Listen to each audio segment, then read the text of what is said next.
Hello, everyone. Welcome back to the channel. Edward here, aka Progcat. I hope you're doing well.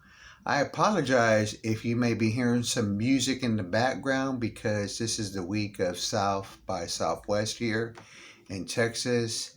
And so, in the neighborhood, close to a lot of bars and pubs or whatever you want to call them these days, hangouts. They have a lot of live music going on. Some of it's free, some of you got to pay to get in. Usually I do walk around the neighborhood, me and my wife check out some, and then sometimes I just sit it out. But anyway, I am back to do a contest entry into Royce in the House, celebrating 200 subscribers, and I hope that he gets to 1K. He does live streams, and occasionally I check those out. But he's really a really nice guy, and I encourage everyone to sub him up. Check out his channel and what he does. He has a vast knowledge of music and some very cool guitars hanging up. I really like the looks of those. But I wanted his contest. I'll leave a link to it. And let me see here. He wants us to show 3 albums with 10-minute songs or longer, 3 soundtracks, 3 albums with great keyboard players, which I like that too, and a bonus with an album with a poster. Okay, I mean, you might be shocked at which one I'm going to show, and it's not prog. But anyway, let's get started here, okay? Let me pull up the albums that have songs that are 10 minutes. This one has one of my favorite McCartney 10-minute songs. It's about 11 minutes. But there's a song before it that sounds like it's part of the medley, okay? And I'm talking about 1973 Red Rose Speedway, which is an album that I remember listening to a lot. Whenever it was kind of hard in high school, you know how it is. You're growing up in life, and you have deep thoughts, trying to finish up high school. Long story short, whenever I had a bad day, I'd come home and play McCartney Red Rose Speedway, and it put me in a good mood. I simply love that album from beginning to end, and don't really care what other people think about it because I think it's a masterpiece. Red Rose Speedway, there's a tune called Loop, First Indian on the Moon. That's not the 10-minute song, but whenever I hear that song, I used to think it was part of the next one, which is over 10 minutes, and that's a song called Medley. Hold Me Tight, Lazy Dynamite, Hands of Love, Power Cut. I love it. I think it's one of his best masterpiece. And like I said, I thought Loop was part of it, but it isn't. But it sounds like they go together, and to me, it's a little progress, a little progressiveness going on to me. That's me. Okay? So Red Rose Speedway will always has a place in my heart, in my top 100 favorite albums of Proghat's favorites of all time. Number 2, I went with Led Zeppelin, and how appropriate. This is over 10 minutes. Believe it is, I hope it is, but I'm going with 10 Years Gone from Physical Graffiti. Sorry about the glare there. The double LP. I managed to find one where it had the insert where it spells out Physical Graffiti. They don't make double albums like this anymore, where all 4 sides are just pure goodness from beginning to end. I still remember how much me and my brother loved to play side 4 a lot, over and over. Okay. My third one for a song that I know is well over 10 minutes. It goes on 20 minutes, and it almost sounds like a keep going on. And it probably does if you went and got the deluxe CD edition of it. But I'm talking about Miles Davis, Bitches Brew. And the tune that I'm referring to is Pharaoh's Dance. I just love that. I love that. That's a great intro to the album and what you're about to experience it here on this record. Mine is a reissue, so I don't think I've ever owned an original. I am looking for one, but this is it.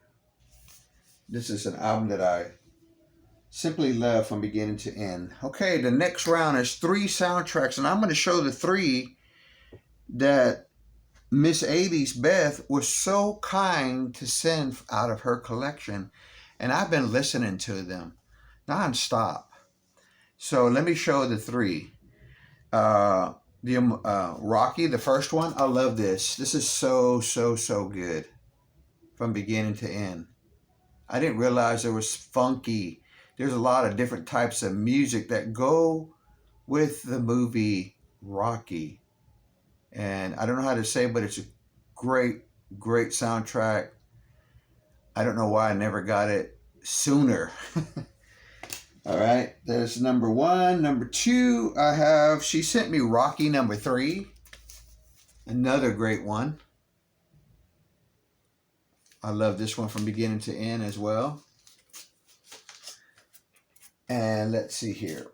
And she sent one that was so kind of her. She had an extra copy, and one of my favorite all-time soundtracks in my top 10. It's kind of hard to say top 5, but it's in the top 10. Stanley Kubrick's, if I said that wrong or right, I apologize. Clockwork Orange. I love this from beginning to end. The William Tell Overture. This is so good. Folks, if you watch this movie, make sure the kiddos and the grandkids are not around, but this is an adult movie. But I like the movie that the character narrates the movie. So that's soundtrack number 3. Now the next section is 3 albums with great keyboard players. And I'm going to go back to Bitches Brew for one great keyboard player that plays on this. Chick Corea. Oh yeah, rest in peace. This is a good album that shows his abilities, his talent. The master on the keyboards there. Okay, number 2. I went with a classic. I consider this a prog classic. And I'm talking about the keyboard playing of Rick Wakeman. The 6 Wives of Henry VIII. This is so good. Actually, this is to me like a Yes album. And it does feature some Yes members on there. Chris Squire, Steve Howe. But just some great keyboard playing from Rick Wakeman. There he is at the command center. So that's number 2. And my third one that I went with is on one of my favorite Who albums, Who Are You? And that's Rod Argent, the man who founded the Zombies and wrote 2 of my favorite hits. Time of the Season, She's Not There. I love their records. I love the Zombies. And I think they've already came to Texas. Unfortunately, I couldn't go see them.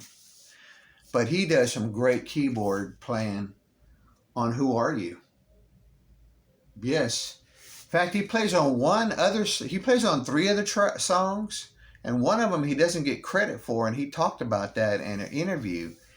That he plays keyboards on Love Is Coming Down, which is a classic ballad of The Who. I mean, as far as ballads go, I feel like it's an underrated Who ballad. It's one of their best songs. And he said that he liked working with him, Rod Argent. And but he gets credited for the 2 tracks he does play on here, which one of them is Who Are You? And let me see if it tells me on the back. Who Are You? And he plays track number 2, which Had Enough. I love that song. But yeah, and he talked about that he was pretty busy around the time. And the way he got on board for this project was Roger Daltrey. He played on Roger Daltrey's album, I believe, One of the Boys. So Roger asked him if he was interested in working on what would be the next Who album at that time, which is Who Are You, which is considered by me a rock and roll classic. He heard it from Proghat. This is a rock and roll classic album, and I think I can defend that. I think the Who Are You song pretty much puts the nail in the coffin on that, in my opinion. Okay.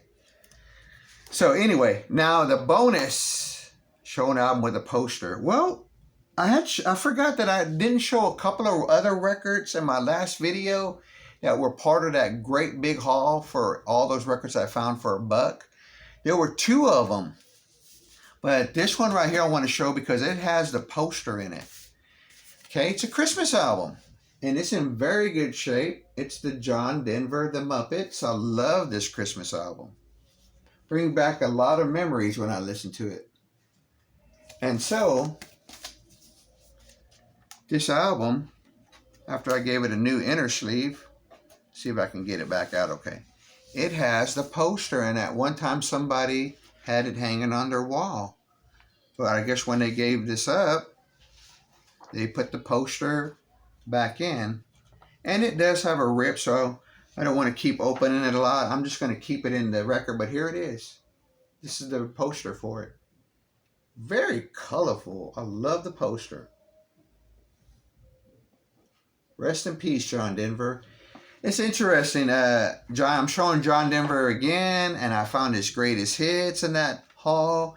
And I talked about he was the first concert that my first concert experience was seeing John Denver live back in his heyday, when he was having big hits. And he had come previously to Texas, but this is probably before where he started to have some radio hits. All right, folks, there is my contest entry to Royce in the house. 200 subs. I wish his channel all the success. Vinyl community, go check him out. Please sub him up. Thanks again, and I hope I didn't go too long on this video. Take care, everybody.